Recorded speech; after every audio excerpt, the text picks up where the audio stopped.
ये कई लोग तैयार नहीं होंगे। समाज के गणमान्य लोग यदि इसके लिए कोई कहना भी चाहेंगे, बोलना भी चाहेंगे, तो आधे लोग तो इस बात को पसंद नहीं करेंगे कि हमारे लिए अपने धर्म के अनुसार वह जीवन यापन उन बच्चों का होना चाहिए और वह शिक्षा हमारे लिए बचपन से ही देने की आवश्यकता है। मात्र पाठशाला से भी काम नहीं चलेगा। पाठशाला भी बच्चे कब तक पढ़ते हैं? 10-12 साल के बच्चे हो गए, फिर वो पाठशाला को भी छोड़ देते हैं। पाठशाला तक तो हम बच्चों को संभाल सकते हैं, जो कहें वह कर सकते हैं, जैसा हम बोलेंगे वो बच्चे वैसा ही मानेंगे। जब बच्चे कॉलेज में जाते हैं, जब बच्चा वह 10वीं को 12वीं को निकल करके जब वह प्रवेश करता है, तो वहां पर ही हमारे लिए आवश्यकता है कि वहां पर बच्चों के लिए संस्कार सही दिए जाए। और संस्कार जो है, कई संस्कार दिए जाते हैं और कई संस्कार जो है स्थान, क्षेत्र और देखने से भी आते हैं। वह जैसे स्थान पर जाएगा, जैसे लोगों की संगति में आएगा, उस प्रकार से उसकी विचारधाराएं बनेगी, उस प्रकार से उसकी भावनाएं बनेगी। पाठशाला में जब वह बच्चा था, कितना अच्छा था, संस्कारवान था, अभिषेक भी करता था, धर्म में भी रुचि रखता था, साधु की सेवा में भी रुचि करता था, समाज में भी आना जाना था, बहुत अच्छी उसकी स्थिति थी। पर जब बच्चा वह बड़ा हुआ, फिर तो किसी के बाप की भी नहीं सुनता। और यदि ज्यादा समझाने का वह पिता यदि कोशिश भी करेगा, तो बच्चे का जवाब होगा, हम भी बड़े हो गए, समझदार हो गए, पर हमको भी समझता है, तुम तो पुराने जमाने के हो, तुमको क्या समझता है? दुनिया कहाँ जा रही है? चांद पर जा रही है।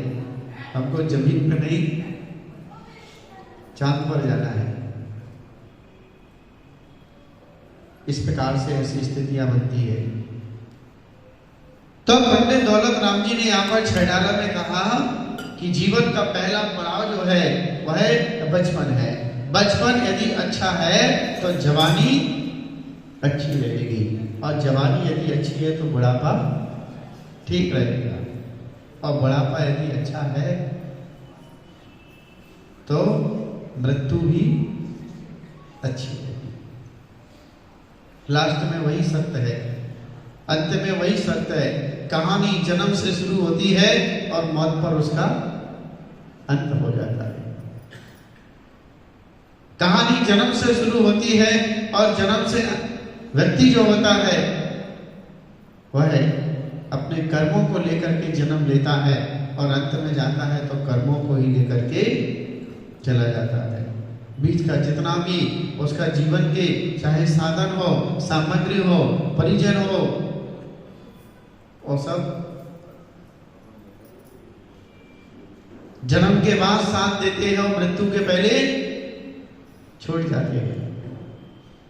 तो बालपने में ज्ञान न लो, तरुण समय तरुणी रहता है। बच्चा जवान हो गया, और जवान होने के बाद में वह तरुणी रत रहो, वह स्त्री में बच्चों में फंस जाता है। स्त्री और बच्चों में, परिवार में वह ऐसा फंस जाता है कि जवानी जो उसकी है वह जवानी पंचेंद्रिय के विषय भोगों में लग जाती है।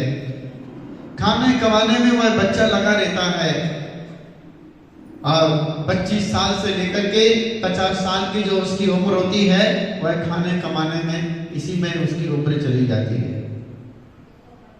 तरुणी रत रहो, तरुणियों के साथ में, स्त्रियों के साथ में, पुरुषों के साथ में उसका जीवन निकल जाता है। अर्ध मृतक समय बूढ़ा बनो, और जब बुढ़ापा आता है तो बुढ़ापे में अधमरा कहा है कि बुढ़ापा जो है वह अधमरे के समान है। अर्थात बुढ़ापे में इंद्रियां शिथिल हो जाती है, शरीर शिथिल हो जाता है, और आदमी बेसहारा हो जाता है। बुढ़ापे में न वह चल सकता है, न बुढ़ापे में वह देख सकता है, न बुढ़ापे में वह कमा सकता है। आदमी